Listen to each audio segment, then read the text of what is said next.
Imagine करें एक plane और 239 लोग और सिर्फ 6 घंटे की फ्लाइट। लेकिन उस दिन कुछ ऐसा हुआ कि वो प्लेन हमेशा के लिए हवा में गायब हो गया।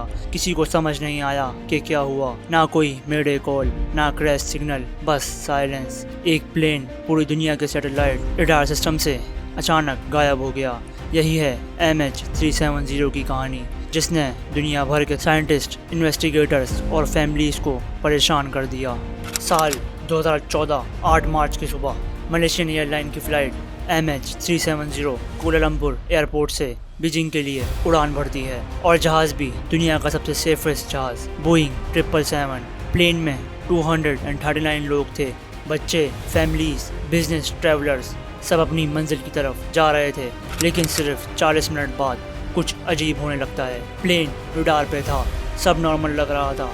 फिर अचानक से प्लेन से कांटेक्ट कट हो गया। पायलट ने कोई डिस्ट्रेस कॉल नहीं दी, ना ब्लैक बॉक्स ने कोई सिग्नल भेजा, बस प्लेन हवा से गायब। रडार ऑपरेटर्स ने सोचा ये एक टेक्निकल ग्लिच होगा, लेकिन कुछ मिनट बाद सब समझ गए कुछ बहुत गलत हुआ है। अगली सुबह तक दुनिया भर में न्यूज़ फैल गई, Malaysian airline flight missing. Headline छा गई। ऑस्ट्रेलिया, चाइना और अमेरिका सब ने सर्च स्टार्ट कर दी।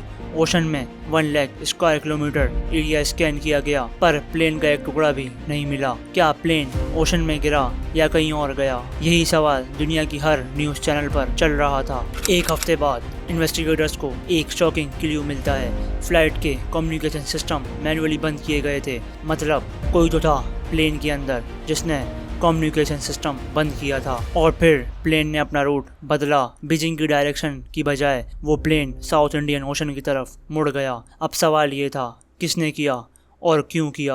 क्या ये एक सुसाइड अटेम्प्ट था? इन्वेस्टिगेटर्स ने पायलट जहीर अहमद शाह के सिम्युलेटर डेटा को एनालाइज किया। उसने अपने घर के कंप्यूटर पे एक रूट सिम्युलेट किया था जो एग्जैक्टली MH370 के रूट से मिलता था। क्या ये एक प्लान सुसाइड मिशन था या एक कोइंसिडेंस? फैमिली ने कहा इम्पॉसिबल, वो कभी भी ऐसा नहीं कर सकता। लेकिन एक्सपर्ट्स कहते हैं ये थ्योरी अब तक सबसे पॉसिबल लगती है। अगर हम मान लें कि ये एक सुसाइड अटेम्प्ट नहीं था, तो फिर क्या हाईजैकिंग थी? कुछ लोगों ने कहा प्लेन हाईजैक हुआ, लेकिन किसी ग्रुप ने जिम्मेदारी नहीं ली। ना कोई डिमांड, ना कोई रैंसम। तो फिर हाईजैक का मतलब क्या था? और कुछ लोग ये भी कहते हैं प्लेन को गलती से मिलिट्री ने शूट डाउन किया और फिर सच छुपाया गया, जैसे 1988 में ईरान एयर फ्लाइट के साथ हुआ था। लेकिन प्रूफ कुछ नहीं, बस एक बात पक्की थी, प्लेन कभी नहीं मिला। 2 साल बाद मडागास्कर के कोस्ट पे एक टुकड़ा मिलता है। वो बोइंग 777 का पार्ट था, यानी MH370 कहीं ना कहीं ओशन में ही गिरा था। लेकिन एग्जैक्ट जगह आज तक कोई नहीं जानता। इंडियन ओशन दुनिया के सबसे डीप और डेंजरस ओशन में से एक है। वहाँ एक प्लेन का ट्रेस मिलना ऑलमोस्ट इम्पॉसिबल है। साल 2020 के बाद सैटेलाइट डेटा और एनालिसिस ने बताया प्लेन ने अपना फाइनल टर्न इंडियन ओशन के ऊपर लिया था और फ्यूल खत्म होने के बाद क्रैश हुआ। लेकिन फिर भी ब्लैक बॉक्स कभी नहीं मिला, और जब तक ब्लैक बॉक्स नहीं मिलता सच कभी सामने नहीं आएगा।